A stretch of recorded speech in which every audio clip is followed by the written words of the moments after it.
उत्तर भारत के एक छोटे से गांव धौलपुर में एक पुराना सरकारी अस्पताल खंडहर की तरह खड़ा है। बरसों पुरानी सीलन, झड़ती दीवारें और चारों तरफ फैला सन्नाटा इसे और डरावना बना देता है। 4 साल पहले इसी अस्पताल में एक ऐसी घटना हुई जिसे सुनकर आज भी लोग कांप जाते हैं। उस समय गांव की एक पढ़ी लिखी लड़की थी संध्या। उम्र होगी 22 या 23 साल। एक दिन तेज बुखार और सिर दर्द की शिकायत हुई। घर वालों ने सोचा मामूली बुखार होगा, पास के इसी सरकारी अस्पताल में भर्ती करा दिया। रात के करीब 2 बजे थे। अस्पताल की सारी लाइटें बंद थीं। संध्या के कमरे के बाहर बस एक ट्यूबलाइट टिमटिमा रही थी। संध्या अकेली थी, न कोई नर्स, न कोई अटेंडेंट। और तभी कमरे में आया अस्पताल का ड्यूटी डॉक्टर राकेश। ऊपर से पढ़ा लिखा पर अंदर से शैतान। उसने धीरे से दरवाजा बंद किया, संध्या को एक इंजेक्शन दिया और जब तक वो कुछ समझ पाती बेहोश हो चुकी थी। उस रात राकेश ने उसके साथ वहशियाना हरकत की और फिर उसकी गला घोंटकर हत्या कर दी। सुबह नर्स ने जब दरवाजा खोला तो संध्या की लाश बेड पर पड़ी थी। आंखें खुली थीं, होंठ सूजे हुए और उंगलियां दीवार पर कुछ खरोंच रही थीं, जैसे वो आखिरी सांसों में कुछ बताने की कोशिश कर रही हो। पुलिस आई, पोस्टमार्टम हुआ, पर रिपोर्ट में लिखा गया मौत प्राकृतिक कारणों से हुई। डॉक्टर राकेश बच गया। सीसीटीवी खराब बताया गया, कोई गवाह नहीं था। संध्या की मां रो रो कर कहती रही, मेरी बेटी मर कर भी चुप नहीं बैठेगी, वो इंसाफ लेकर ही लौटेगी। इसके बाद अस्पताल में अजीब अजीब घटनाएं शुरू हो गईं। रात में कमरे से किसी लड़की की चीखें आती। नर्सों ने कहा, हमने संध्या को खिड़की पर खड़े देखा है, सफेद कपड़ों में, आंखें लाल। राकेश सबको चुप कराता रहा, लेकिन डर का साया हर तरफ फैलने लगा। एक रात जब अस्पताल में कोई नहीं था और राकेश पुराने केस फाइल्स देख रहा था, तभी खिड़की अपने आप खुल गई। ठंडी हवा का झोंका आया, बिजली चली गई और शीशे में उसे एक परछाई दिखी।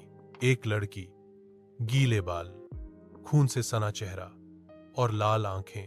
राकेश ने पीछे पलट कर देखा, कोई नहीं था, पर दीवार पर फिर वही खून की खरोंचें थीं, जैसे अभी अभी किसी ने लिखी होंडा। राकेश अब अकेला नहीं था। हर रात उसे लगता जैसे कोई उसके पीछे चल रहा हो। अस्पताल के उस कमरे में जहां संध्या की मौत हुई थी, अब दिन में भी कोई नहीं जाता। रात के करीब 3 बजे राकेश ने अपनी गाड़ी अस्पताल के बाहर रोकी। चारों तरफ सन्नाटा, बस कुत्तों के भौंकने की आवाजें और दूर से आती हवा की सिसकी।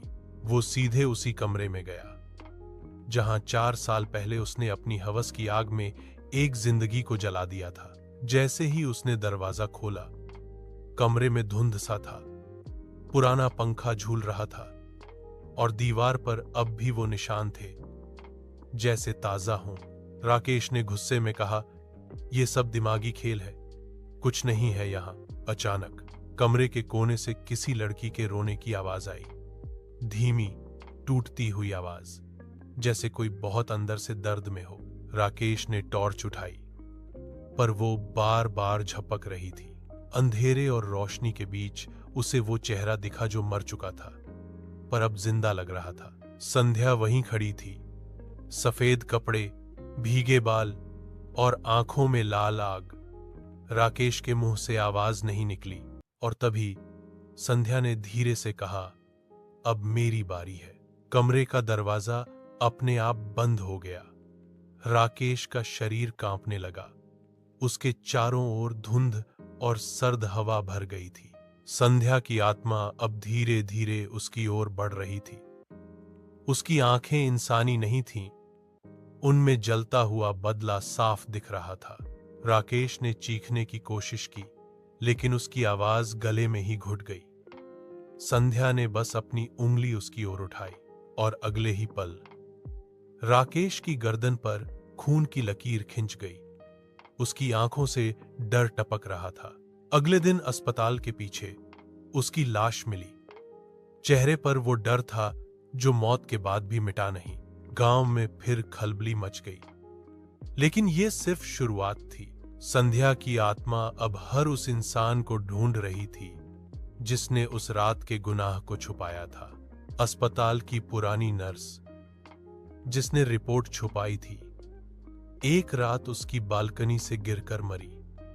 गर्दन टूटी हुई थी और दीवार पर खून से लिखा था, झूठ बोलने की सजा। अब गांव के लोग समझ चुके थे संध्या लौट आई है और वो तब तक नहीं रुकेगी जब तक हर गुनहगार मिट न जाए। अगर तुम भी रात के अंधेरे में किसी की चीख सुनो तो समझ जाना वो इंसाफ मांगने लौटी है। यह ऐसी ही सच्ची और डरावनी कहानियों के लिए चैनल को अभी सब्सक्राइब करें।